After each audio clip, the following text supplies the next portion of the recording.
자, 이번 시간에는 감정의 파급력에 대해서 얘기를 해볼 거예요. 연휴에 식구들이 모이고 하다 보면 좋은 일도 있지만 썩 그렇게 기분이 좋지 않은 일도 당연히 발생하기 마련이죠. G센터, 이고센터, 세이크럴 센터는 물론이고 여러 가지 컨디셔닝도 받게 돼요. 물론 그 중에서 가장 강력한 파급력을 갖고 있는 센터는 역시 감정센터가 되겠죠. 지금 이 폭풍 후에 휩쓸리는 배를 보고 있으면 이 감정센터가 증폭될 때, 감정이 춤을 출 때 감정센터 미정의 마음 상태가 어떤가, 이거에 대해서 한번 상상을 해봤습니다. 사실 꼭 그렇게 상상은 아니에요. 저도 감정 미정이니까요. 평화롭던 배가 주변의 파도로 인해서 이리저리 정신없이 흔들리고 있죠. 파도만 치면 다행입니다. 천둥번개도 내리치고 있어요. 감정센터 미정이 감정센터 정의에게 휩쓸리면 이런 느낌이지 않을까 싶습니다. 왼쪽에 있는 사람은 감정 미정이에요. 오른쪽에 있는 사람은 감정 정의입니다. 그리고 이 동심원은 개인의 오라장이고요. 이 오라장의 크기는 한 사람이 팔을 쭉 편 거리, 이 거리의 2배를 반지름으로 하는 구라고 얘기를 했어요. 이 오라장 안에 누군가가 있으면 그 사람의 영향을 받게 됩니다. 그 사람의 센터가 나에게 더 씌워진다고 생각할 수 있는 거죠. 지금은 이 두 명의 오라장이 겹치지 않고 있습니다. 이렇게 살짝 떼어놨죠. 이렇게 살짝 떼어놨습니다. 이 감정 정의는 지금 머리 끝까지 화가 났을 수도 있고 아닐 수도 있겠지만 아무튼 그런 상태에 있어요. 무언가 감정에 요동이 있는 것 같습니다. 지금 이렇게 아슬한 거리를 두고 이 두 명을 배치해둔 이유는 거리두기의 중요성에 대해서 얘기를 하려고 하는 거예요. 감정에 대한 참 많은 말들이 있습니다. 요새 많이 보이는 말은 역시 감정 쓰레기통이라는 거죠. 나는 엄마의 감정 쓰레기통이었다. 이 친구는 나를 감정 쓰레기통으로 본다. 이렇다고 하죠. 감정 미정들은 나만의 감정 웨이브가 없다고 했습니다. 다른 사람의 감정을 받아들여서 증폭하는 웨이브가 있을 뿐이죠. 그러니까 다른 사람들의 감정을 받아들이는 거. 대표적으로 나온 키워드가 공감. 공감을 하려고 하는 게 아닙니다. 공감이 그냥 돼요. 그냥 공감이 됩니다. 설령 자신이 어떤 식으로 공감했다고 말로 표현하지 못하더라도 이미 몸에서는 변화가 일어나고 있습니다. 그런데 문제는 감정미정이 감정센터를 어떻게 바라보냐면 저 사람의 감정을 가라앉힐 수만 있다면 내 감정도 같이 가라앉을 거야. 차분해질 거야. 그러니까 저 사람을 달래자, 기분을 풀어주자, 이런 식으로 생각을 하게 되면 그게 문제가 됩니다. 왜냐면 아까 이 난파선에 있는 선원들이 백날 기도를 한다고 뭘 한다고 이 폭풍우가 가라앉을까요? 아니요, 가라앉지 않습니다. 폭풍우가 쏟아낼 수 있는 에너지는 다 쏟아낸 후에 스스로 잠잠해지기를 기다려야 돼요. 감정 정의의 감정 웨이브가 그렇습니다. 이건 누가 올라온 부분을 내려누르고 떨어진 부분을 끌어올린다고 해서 이게 이렇게 변화가 되는 게 아니에요. 굳건하게 자신의 웨이브를 그대로 찾아갑니다. 이걸 쭉 유지해 갑니다. 가라앉힐 수 있는 게 아닙니다. 그런데 이 감정 미정의 나셀프 마인드, 이게 발동을 해버리면 이 사람을 달래려고 합니다. 이건 엄청난 감정 낭비예요. 이 과정에서 흔히 말하는 그렇죠, 감정 쓰레기통이 되어가는 겁니다.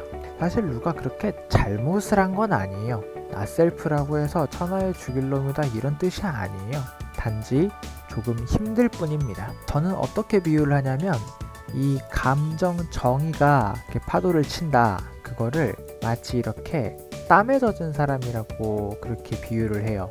감정 미정은 감정 정의를 보고 수건 같은 걸 갖다 줘야지, 땀을 닦아줘야지, 저거 바닥에 이렇게 물 고이고 그러면 어쩌나, 그런 생각을 하게 돼요. 그런데 운동해봐서 다들 아시잖아요. 이 땀은 말라요. 때가 되면 마릅니다. 그리고 자기가 찝찝하면 다 씻습니다. 그걸 우리가 굳이 가서 감정 미정에 가서 닦아줘야 될 필요는 없는 거예요. 물론 절대 닦아주지 말라 이런 뜻은 아닙니다. 네, 그런 뜻은 아니에요. 감정 정의에게서 감정이 파도치기 시작하면 이 안으로 절대 들어가지 마라, 아니요, 그런 거 아닙니다. 절대 들어가지 말라는 그런 금지 아니에요. 다만 어떤 감정적인 사람에게 파도가 생겼을 때 그 사람에게 접근해야 한다면 자신도 그 감정 웨이브를 받을 것이다. 컨디셔닝 받아서 더욱 큰 감정 웨이브를 느끼게 될 것이다. 이것을 아느냐 모르느냐 이 차이라는 거죠. 정말 이 감정 정의가 뭐 기쁜 일이 있거나 이럴 때 가서 나도 더 기쁠 수 있습니다. 일종의 투지라고 해야 될까요? 뭐 이런 식으로 뭔가 으쌰으쌰하는 굉장히 기운찬 그런 기분들 있죠. 만약 이 감정 정의가 그렇게 열정 넘치는 그런 기분이다. 나도 때에 따라서 그 컨디셔닝을 받아서 더 열정적으로 무언가를 하게 될 수도 있습니다. 주의할 점은 이 일이 끝나고 나서 나 혼자 내 집에 왔는데 이상하다. 아까 그 열정 어디 갔지? 나 왜 그랬지? 나 무슨 뭐 잘못한 거 아닌가? 내가 미쳤었나? 이런 의문을 피할 수 있다는 겁니다. 아, 내가 저 감정 정의랑 떨어졌으니까 다시 내 감정선이 고요해졌구나. 내 감정 파도가 잔잔해졌구나. 이걸 보다 관조적으로 생각해 볼 수 있다는 거예요.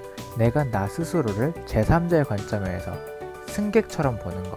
그게 바로 이 마인드가 하는 일인 겁니다.